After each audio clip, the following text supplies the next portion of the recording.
అయితే న్యూక్లియర్ మెడిసిన్లో radio tracer అనే టెక్నాలజీని వాడతారు. రేడియో ట్రాసర్ అనే పేరు వినగానే ఏదో పెద్ద కెమికల్ అనుకోకండి. ఇది 2 వస్తువులు కలయిక. ఒకటి వెహికల్ అండ్ మరొకటి ప్యాసింజర్. ఈ రెండింటిని కలిపే రేడియో ట్రాసర్ అంటాం. ఇక్కడ వెహికల్ అంటే మన బాడీకి కావలసిన న్యూట్రియంట్స్. ఉదాహరణకు గ్లూకోజ్. మన బాడీలోని ప్రతి సెల్కి గ్లూకోజ్ కావాలి కదా, దాన్నే వెహికల్ అనుకోండి. ఇక రెండోది ప్యాసింజర్. ఇదే మన రేడియో యాక్టివ్ ఐసోటోప్ అంటే అన్స్టేబుల్ ఆటమ్. ఇది కంటికి కనిపించని ఒక చిన్న లైట్ లాంటిది. ఇది రేడియేషన్ బయటికి పంపిస్తూ ఉంటుంది. ఈ రేడియో యాక్టివ్ ఐసోటోప్ని ఆ గ్లూకోజ్కి అతికిస్తాం. ఇప్పుడు ఇది మామూలు గ్లూకోజ్ కాదు, ఇది ఒక గ్లోయింగ్ గ్లూకోజ్ అంటే మెరిసే గ్లూకోజ్ అనమాట.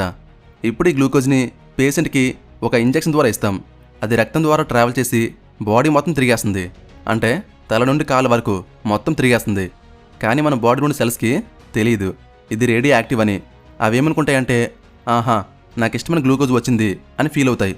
నార్మల్ సెల్స్ అయితే గ్లూకోజ్ని నార్మల్గానే తీసుకుంటాయి. కానీ ఎక్కడైతే క్యాన్సర్ ఉంటుందో, అలాగే ఎక్కడైతే ఇన్ఫెక్షన్ ఉంటుందో అక్కడ ఉండే సెల్స్ మాత్రం చాలా ఆకలితో ఉంటాయి.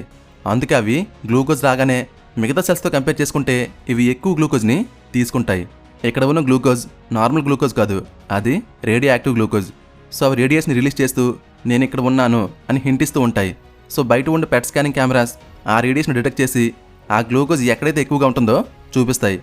గ్లూకోజ్ ఎక్కడైతే ఎక్కువగా ఉంటుందో అక్కడే ఇన్ఫెక్షన్ ఉన్నట్టు లేదా అక్కడే క్యాన్సర్ ఉన్నట్టు.